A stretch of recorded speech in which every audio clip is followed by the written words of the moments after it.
We have Sixers Celtics game 7, and I have two juicy parlays to lock in. I have one 4-leg parlay for all Sixers players. I have one 4-leg parlay for all Celtics players. Now, one parlay I was able to find juicier odds than the other, but the Celtics one is about plus 800. The Sixers one is about a plus 3,500, something like that. So definitely a lot juicier, but each of them are 4-leg parlays that I have locked in here on FanDuel. So actually plus 3,800 and plus 862. So we'll start with the Sixers plus 3,800 one. So whenever I'm looking to hammer parlays, there's a bunch of different options that you can use OddsJam to do so. Obviously, you can use the OddsJam Parlay Builder, which gives you algorithmically constructed bet slips. But for me, what I decided to do was use the low hold page and just look for plays specifically on FanDuel. Now, not every single play that shows up here is going to be mathematically profitable. You need to do a little bit more digging to make sure that they're actually good. But starting with the Sixers one, the first play that we added here was Joel Embiid over 30.5 points. This is at plus 114 odds at FanDuel. So the reason why I liked this one, just look at the FanDuel odds compared to every other book. So we can ignore Underdog and PrizePicks because they're DFS companies. But the other books, WinBet has this at minus 105. They're definitely the closest to FanDuel on this one. But then BetRivers has it close to a 50-50 outcome. And then Hot Streak, which is a DFS book, has the over literally favored. They have the over at minus 133, the under at minus 112. So it's a pretty insane outlier here that FanDuel is giving us on Embiid over 30.5 points. So that's leg number one. Leg number two is PJ Tucker over 4.5 rebounds. This is at plus 142 odds at FanDuel.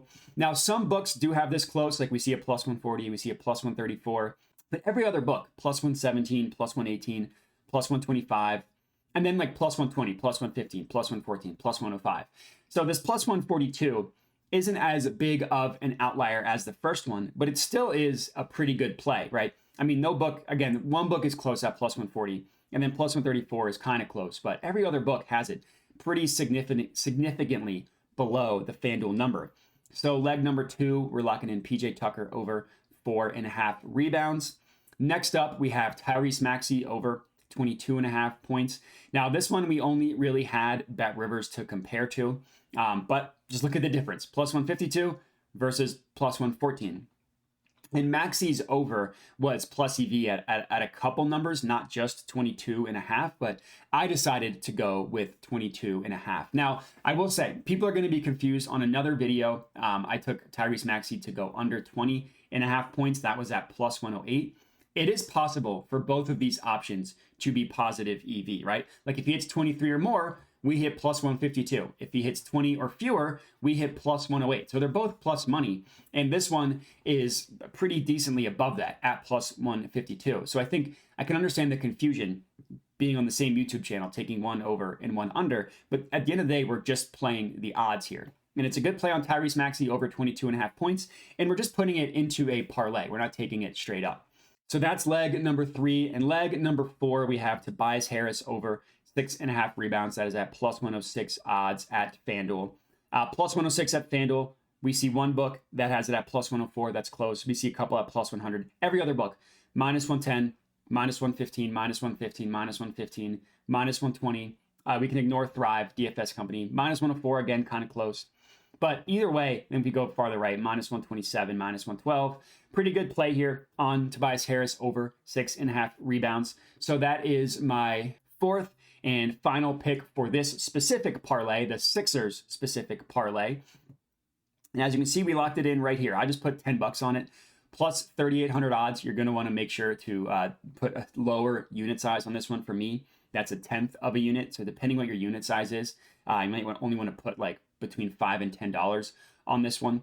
But we got Embiid over 31.5 points, Tucker over 4.5 rebounds, Maxey over 22.5 points, and Tobias over 6.5 rebounds. Now we have the Celtics one, another 4-leg parlay that's plus 862 odds. So the first leg on that one is Tatum over 29.5 points. Let's hope he doesn't start 0 of 12 in this one for this parlay. That is at plus 105 odds at FanDuel. Now looking at the sports books, we see why this plus 105 is really good. Like WinBet and Caesars favors the over. DraftKings and Bet365, 50-50. Hot Streak favors the over, right? We see really good play here on Tatum over 29.5 points, plus 105 odds at FanDuel. Next up, we have Al Horford over 6.5 rebounds. That is at minus 130. Also offered at Bet365 at minus 130 as well. So as you can see here, the Celtics options didn't have nearly as juicy odds as the Sixers ones did. That's why that the parlay was only for plus 800 versus plus 3,800, right? It's just because of the odds. But not a bad play here. Not as good as some of the other ones, but not horrible, right? We see like minus 142, minus 140, minus 167, minus 149, kind of down the line. Not as good as some of the other ones, but still a good enough outlier to put into a parlay. So Al Horford over 6.5 rebounds, minus 130 odds is leg number 2.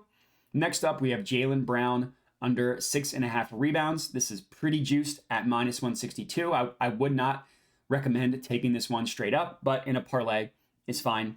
Because look at the other two sportsbooks price it, right? Like we see one other book have the under at minus 210, but both DraftKings and BetRivers have the over at plus 155. So DraftKings doesn't offer an under, but we can assume it would be heavily juiced, heavily more likely to occur than the FanDuel number at minus 162 if we're just going off of where DraftKings and BetRivers have it priced. So that's leg number 3. Last up, leg number 4, Malcolm Brogdon, again, pretty heavily juiced, under 3.5 assists, minus 144 odds at FanDuel. For this one, again, some of the other value plays were better, but this one's not horrible. We see like minus 169, minus 182, minus 169, minus 160. Rounding out the fourth and final leg for this Celtics only parlay. So we got Tatum over 29.5 points, so 30 plus. We got Horford over 6.5 rebounds. We got Jaylen Brown under 6.5 rebounds and Brogdon under 3.5 assists. And that's it. So if one of these parlays hits, we will be cashing very much in the green, right? One's 10 to win 380 profit. The other one I put half a unit on because it's a little bit, obviously, a little bit safer, right? Going from plus 3,800 to plus 800. So I put half a unit on this one, 50 to win 430. And that's it. 2 juicy parlays for you guys to lock in. If you're locking in these, comment and let me know. Other than that, remember to like, subscribe, all that good stuff. Hit me up at my Twitter handle you see right here. Thanks for watching and have a good one. All right, everybody. Thanks for watching. Hope you enjoyed the video. Below are all of my different social medias where I post picks and plays daily. Make sure to hit me up there. Also, make sure to subscribe to the YouTube channel as I'm constantly putting out new videos to learn how to make money sports betting. And that's it. So thanks for watching and have a good one.